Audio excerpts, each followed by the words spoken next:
sebelum kita mulai pelajaran hari ini, Ibu pengen ngajak nih kalian untuk mengingat materi sebelumnya, yaitu tentang hubungan sosial dan juga contoh dalam kehidupan sehari-harinya. Kira-kira ada yang masih ingat nggak sih tentang hubungan sosial? Aku mau jawab. Boleh, silahkan. Jadi hubungan sosial itu interaksi atau hubungan timbal balik antara individu dengan individu lain, individu dengan kelompok atau kelompok dengan kelompok dalam kehidupan masyarakat, Bu. Jadi hubungan ini melibatkan komunikasi, norma sosial, peran sosial, serta emosi dan terbentuk karena manusia merupakan makhluk sosial yang saling membutuhkan. Oke, terima kasih Bu Kamia. Bu, saya mau nambahin, Bu. Bu Kamia. Boleh, selanjutnya dilanjutin. Jadi saya mau lanjutin yang diomongin sama Nai. Jadi hubungan sosial itu punya ciri-cirinya juga, Bu. Kayak misalnya melibatkan dua orang, terus ada komunikasi dan interaksi, bersifat dinamis, terus berlangsungnya tuh dalam waktu tertentu, serta ada tujuan tertentu yang baik disadari atau tidak. Nah, contoh itu kayak keluarga gitu, Bu. Oke, boleh dong kita tepuk tangan buat Amer. Oke, sudah menjawab pertanyaan Ibu, Ibu ada hadiah.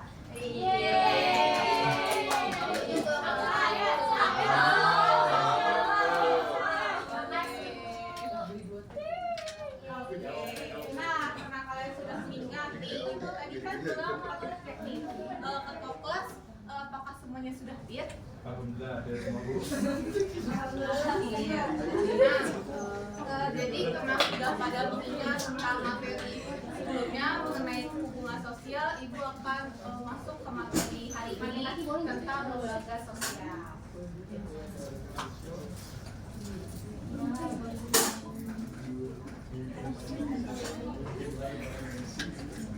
Oke, jadi apa itu sih lembaga sosial? Jadi lembaga sosial merupakan sistem norma dan juga nilai yang dibentuk oleh masyarakat untuk mengatur perilaku masyarakat individu maupun kelompok. Jadi lembaga sosial ini muncul pada awalnya dari interaksi yang dilakukan secara terus-menerus dan juga berulang sehingga membuat pola-pola yang berperilaku sehingga dianggap penting dan juga patut dipertahankan. Nah, menurut Kocaran Ningrat, lembaga sosial ini merupakan sistem tata kelakuan yang berpusat pada aktivitas dalam memiliki tujuan khusus dalam masyarakat. Nah, Surjono Sukanto juga menambahkan bahwa lembaga sosial ini merupakan himpunan norma yang mengatur perilaku individu dan kelompok dengan tujuan untuk menjaga keharmonisan dan juga keteraturan di dalam masyarakat. Nah, di slide selanjutnya itu ada ciri-ciri dari lembaga sosial. Nah, kalau tadi Ibu udah ngejelasin apa itu sih lembaga sosial, sekarang Ibu mau ngasih tahu ke kalian apa itu ciri-ciri lembaga sosial.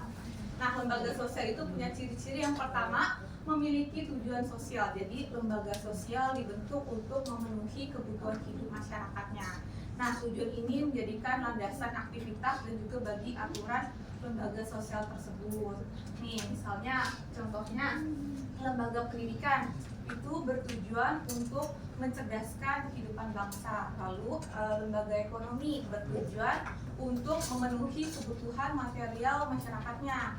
Nah, yang kedua dari ciri-ciri lembaga itu terdiri atas aturan dan juga norma. Jadi setiap lembaga itu memiliki seperangkat norma yang mengatur perilaku individunya.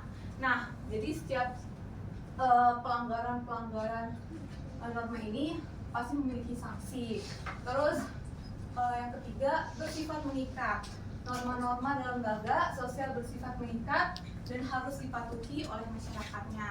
Nah, jika tidak mematuhi pasti tentunya ada pelanggaran dong. Pelanggaran ini dapat berbentuk sanksi sosial seperti pengucilan dan juga sanksi formal bersifat denda dan juga hukuman penjara. Aturan ini bertujuan untuk menegakkan aturan dalam menjaga kestabilisan sosial.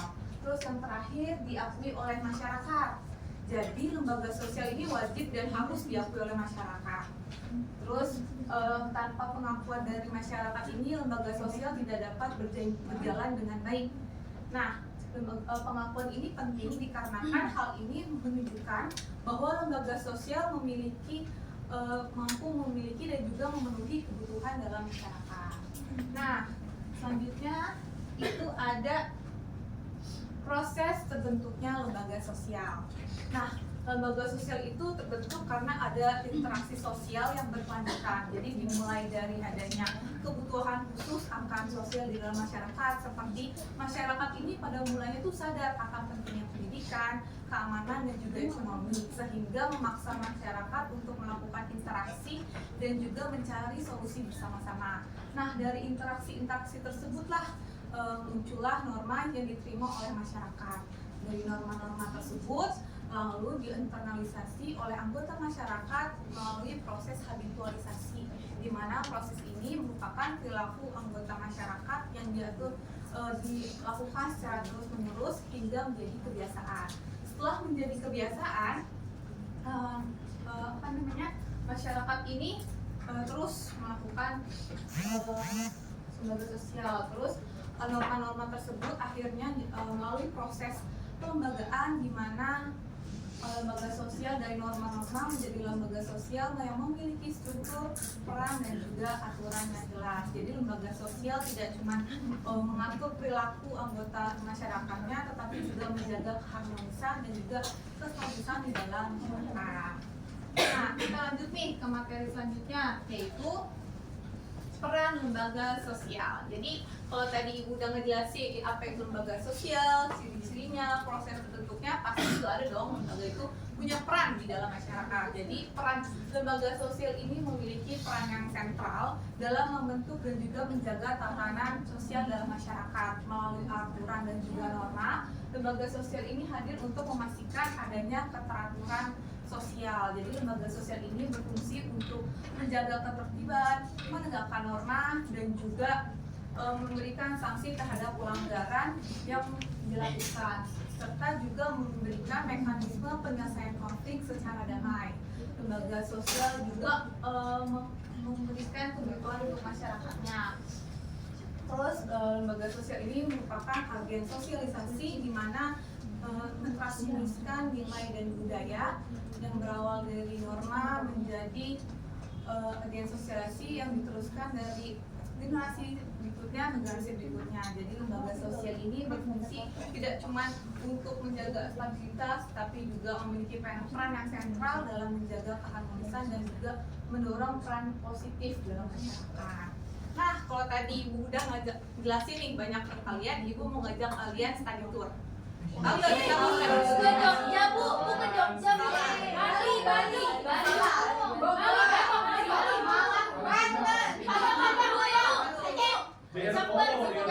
Nah, kita mau study tour mengelilingi lembaga-lembaga yang ada di Indonesia. Jadi teman-teman semua duduk yang rapi, pasang seatbeltnya karena kita akan jalan-jalan. Oh, bohongan, Bu. Ya, virtual.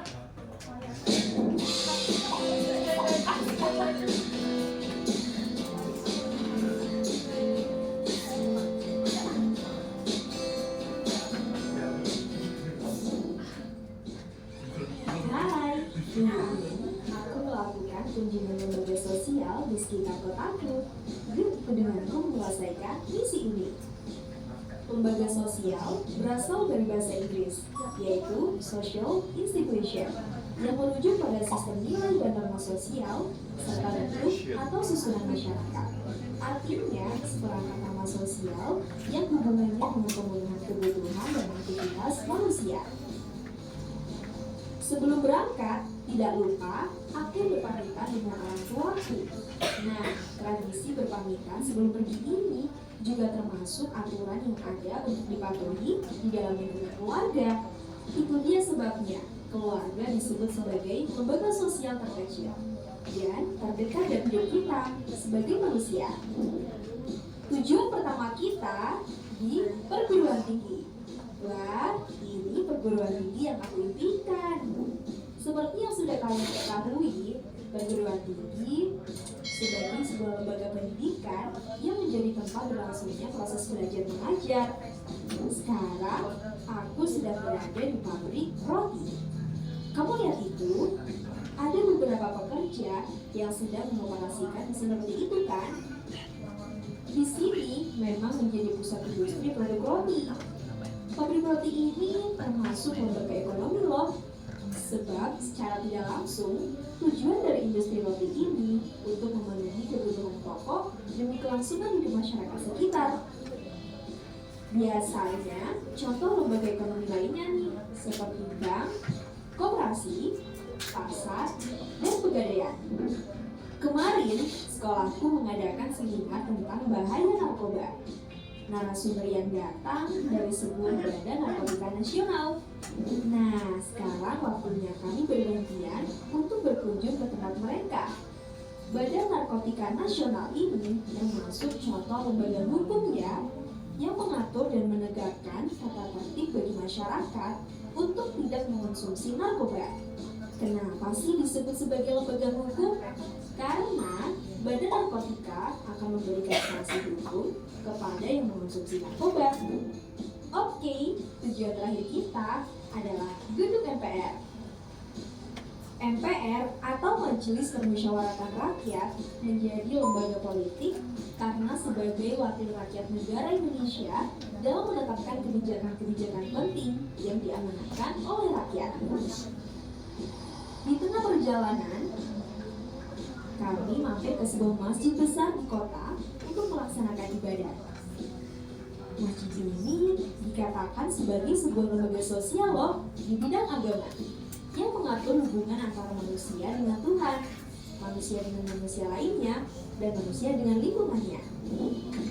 Barusan kan kamu sudah tahu nih contoh dari lembaga sosial. Sekarang aku akan menyebutkan ciri-ciri lembaga sosial. Di antaranya memiliki simbol sebagai ciri khas suatu lembaga, memiliki tata tertib dan tradisi, usianya lebih lama dari anggota, adanya ideologi atau sistem gagasan, memiliki alat kelengkapan, dan memiliki tingkat daya tahan. Nah, itulah tadi ciri-ciri lembaga sosial. Gimana? Sekarang kamu sudah semakin mengerti bukan materi tentang lembaga sosial dan contoh-contohnya tadi? Oke, semoga bermanfaat ya. Sampai jumpa di video selanjutnya.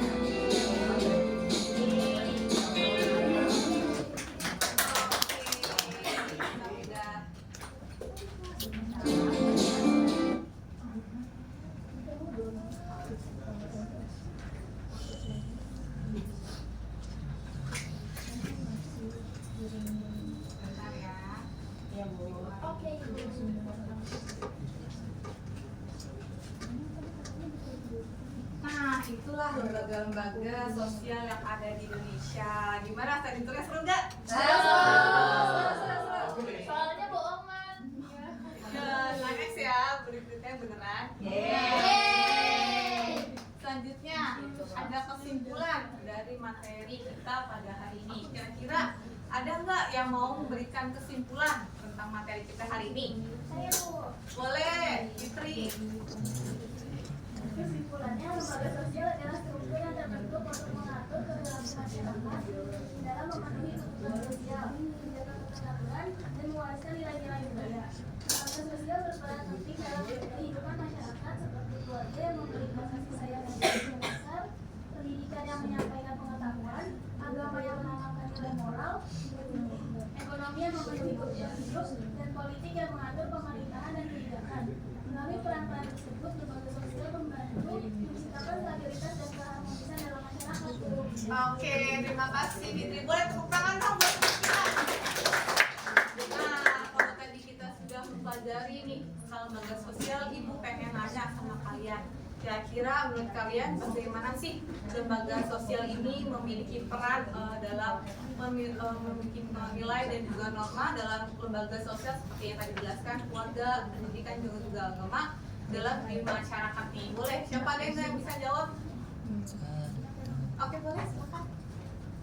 Menurut saya, lembaga sosial seperti keluarga, pendidikan, dan agama memiliki peran penting dalam membentuk nilai dan norma, Bu. Yaitu bisa menciptakan keteraturan dalam masyarakat.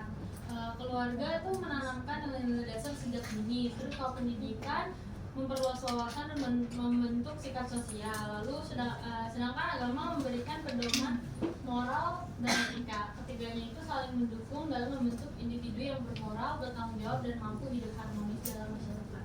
Oke, terima kasih banget dong tepuk tangan buat teman kita.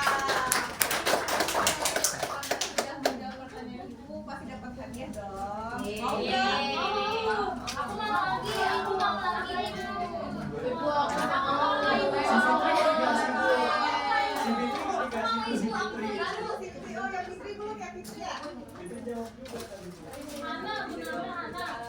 Ibu, Ibu ayah aku ngasih. Ya Allah ya. Si Sol nggak dikasih si Sol. Nah, oke, terima kasih untuk teman-teman yang sudah jawab pertanyaannya. Selanjutnya kita akan melakukan diskusi kelompok. Jadi ibu pengen kalian membentuk 3 kelompok. Kelompok pertama itu membahas lembaga keluarga. Kelompok kedua membahas tentang lembaga pendidikan, dan yang ketiga membahas tentang lembaga agama yang ada di Indonesia. Jadi kalian cari tahu nih tentang lembaga-lembaga sosial yang tersebut, tentang terkaitannya dengan nilai dan norma sehingga bisa diterapkan di kehidupan masyarakat. Boleh ya? Ibu kasih waktu 2-3 menit untuk berdiskusi. Silakan.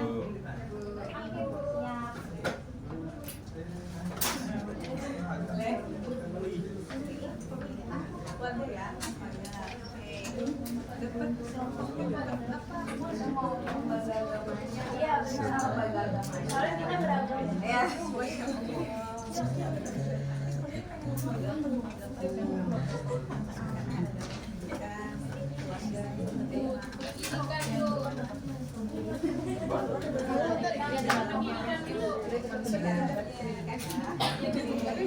Cita saya mau kuliah di UNJ.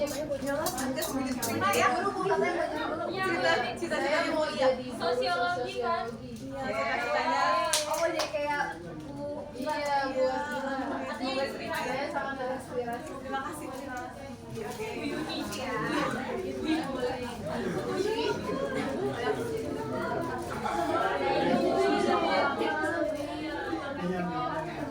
Oke, nah karena sudah kita akan jadi teman-teman tadi sudah melakukan diskusi bersama. Sekarang ibu minta tiap kelompok perwakilannya presentasi mulai diri dan jelaskan lembaga sosial yang kalian patuh. Boleh? Dari kelompok pertama? Boleh, silakan. Jadi Saya Dimas, bagian dari kelompok Geologi Fakultas alias kelompok 1. ya. Jadi menurut kami ya, keluarga itu berperan penting dalam menciptakan norma dan keteraturan sosial melalui fungsi sosialisasi yang dimulai sejak dini, Bu. Karena pada dasarnya keluarga itu juga mensosialisasi norma-norma atau apa ya, bisa dibilang kebiasaan-kebiasaan di masyarakat kayak tanggung jawab, jujuran, disiplinan, gitu-gitu. Oke. Itu dari kelompok kami. Oke, terima kasih. Applause dulu dong buat Rahmatullah.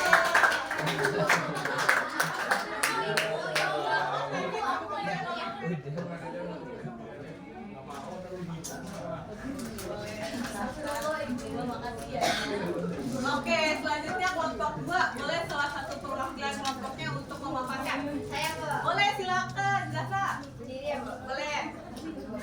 Oke, saya Zahra perwakilan di kelompok 2. Tentang lembaga pendidikan. Jadi lembaga pendidikan itu berperan penting dalam menciptakan norma dan keteraturan sosial melalui beberapa cara, Ibu. Salah satunya tuh pendidikan itu berfungsi sebagai agen sosialisasi yang mengajarkan individu tentang nilai, terus juga norma, etika yang berlaku dalam masyarakat.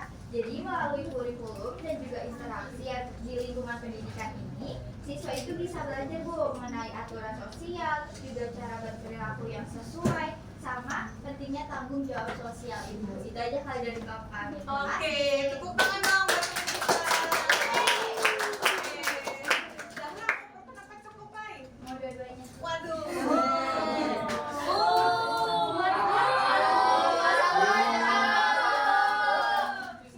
Gimana sini?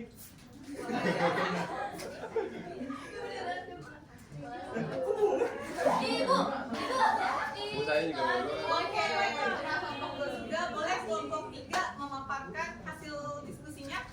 Saya mau, Bu. Boleh, silakan. Permainnya dia, Bu.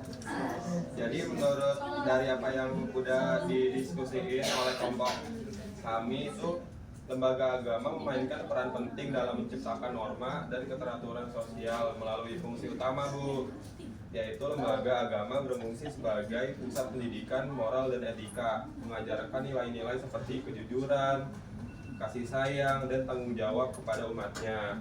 Ajaran-ajaran ini membimbing individu dalam membedakan antara yang benar dan salah, serta dalam berperilaku sesuai dengan norma sosial yang berlaku. Oke, tepuk tangan dong buat Solar. Solar, kamu punya baca buku lain. Apa aja Bu? Oke, apa aja boleh ya. Apa aja pastinya aja Bu. Apa aja juga boleh. Bungkusnya aja Bu, bungkusnya. Makasih Bu. Oke, nah karena masa pelajaran hari ini sudah habis, Ibu mau ngajak kalian nih, ada nggak yang bisa menyimpulkan tentang mata pelajaran yang materi yang sudah kita pelajari pada hari ini? Saya Bu. Boleh, silahkan. Nah, poin penting dari materi pembelajaran hari ini membuat saya jadi memahami bahwa lembaga sosial itu merupakan sistem norma dan tata kelakuan yang diciptakan oleh masyarakat untuk memenuhi kebutuhan pokok kehidupan manusia. Dan ciri-cirinya adalah memiliki tujuan sosial, terdiri atas aturan atau norma, bersifat mengikat, dan diakui masyarakat. Lembaga sosial terbentuk dari kebiasaan yang muncul karena kebutuhan hidup. Kebiasaan yang dianggap penting menjadi norma, lalu diakui dan dijadikan oleh masyarakat. Dari sinilah terbentuk lembaga sosial yang mengatur kehidupan masyarakat. Jadi kesimpulan pertemuan hari ini seperti itu Bu. Oke, terima kasih Widistian. Tepuk tangan dong buat teman-teman. Kalian sudah mampu memahami tentang lembaga sosial, maka di pertemuan berikutnya kita akan membahas tentang manusia multikultural dan juga juridis sosial. Nah, kalian boleh mempelajari materi tersebut sebelum memulai pertemuannya. Nah, sebelum kita mengakhiri materi hari ini, boleh ketua kelas memimpin. Baik, sebelum mengakhiri kelas hari ini, alangkah baiknya kita berdoa terlebih dahulu. Berdoa dimulai. Berdoa selesai. Oke, terima kasih ya teman-teman semua. Semoga pembelajaran hari ini dapat dipahami. Sekian dari Ibu, terima kasih. Terima kasih.